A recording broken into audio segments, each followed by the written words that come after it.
योगी सरकार ने एक बार फिर प्रदेश के पहुंचे हुए मठाधीशों को अपने शिकंजे में लेना शुरू कर दिया है, क्योंकि हाल ही में मुख्तार अंसारी को पंजाब से यूपी के जेल में शिफ्ट किया गया। बात जब बड़े बड़े अपराधियों की हो रही हो तो ऐसे में अतीक अहमद का नाम आना लाजमी है, जो कि इस वक्त आज के समय में उत्तर प्रदेश के बरेली जेल में है। तो फिर आइए आज इस वीडियो में जानते हैं अतीक अहमद के बारे में थोड़ा विस्तार से।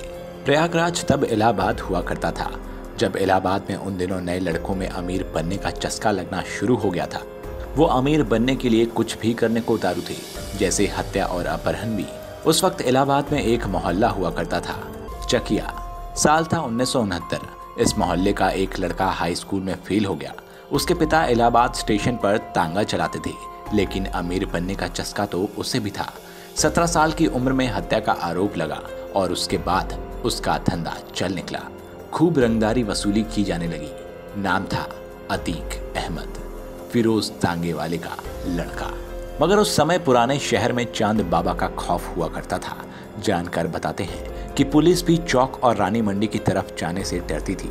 अगर कोई खाकी वर्दी वाला वहां चला जाता तो पिट कर ही वापस आता था। लोग कहते हैं कि उस समय तक चकिया के इस 20-22 साल के लड़के अतीक को ठीक ठाक गुंडा माने जाने लगा था। पुलिस और नेता दोनों उसका साथ दे रहे थे।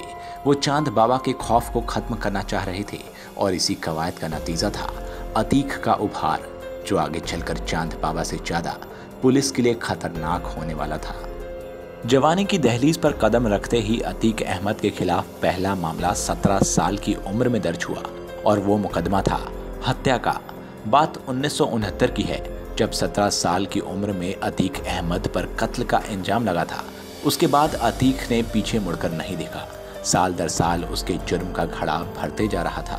1952 में इलाहाबाद पुलिस ने अतीक अहमद का कच्चा चिट्ठा जारी किया था, जिसमें बताया गया कि अतीक अहमद के खिलाफ उत्तर प्रदेश के लखनऊ, कौशाम्बी, चित्रकूट, इलाहाबाद ही नहीं बल्कि बिहार राज्य में भी हत्या, अपहरण, जबरन वसूली आदि के मामले दर्ज हैं। अतीक के खिलाफ सबसे ज्यादा मामले इलाहाबाद जिले में दर्ज हुए हैं। उपलब्ध आंकड़ों के अनुसार वर्ष 1986 से 2007 तक ही उसके खिलाफ 1 दर्जन से ज्यादा मामले केवल गैंगस्टर एक्ट के तहत दर्ज किए गए थे। अब अपराध की दुनिया में नाम कमा चुके अतीक अहमद को सत्ता का नशा सिर चढ़कर झूम रहा था। उसे समझ आ चुका था कि सत्ता की ताकत कितनी अहम होती है। इसके बाद अतीक ने राजनीति का रुख कर लिया।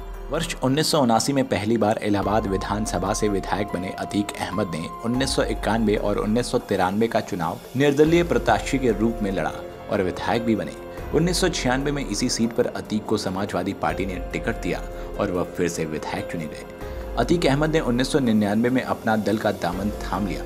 वह प्रतापगढ़ से चुनाव लड़े पर हार गए और 2002 में इसी पार्टी से वो फिर विधायक बन गए।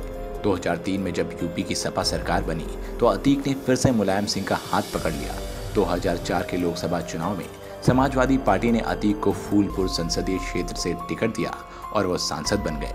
उत्तर प्रदेश की सत्ता मई 2007 में मायावती के हाथ आ गई। अतीक अहमद के हौसले पस्त होने लगे।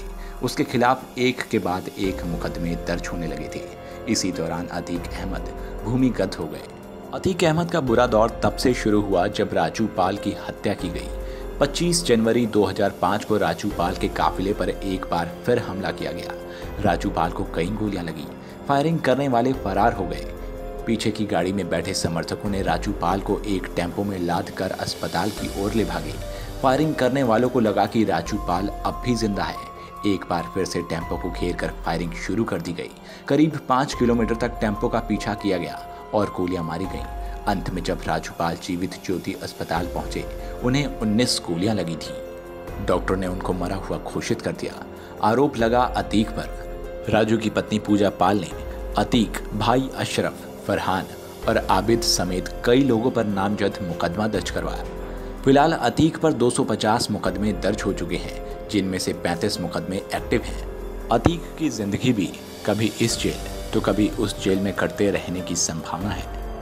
अगर वीडियो अच्छी लगी हो तो चैनल को लाइक करें, सब्सक्राइब करें, शेयर करें। साथ ही नीचे हमें कमेंट बॉक्स में बताएं कि क्या लगता है, क्या वाकई में योगी सरकार इन बड़े मठाधीशों के खिलाफ कोई सख्त कार्रवाई करने वाली है। तब तक लिए देखते रहिए रिपब्लिक हिंदुस्तान। नमस्कार।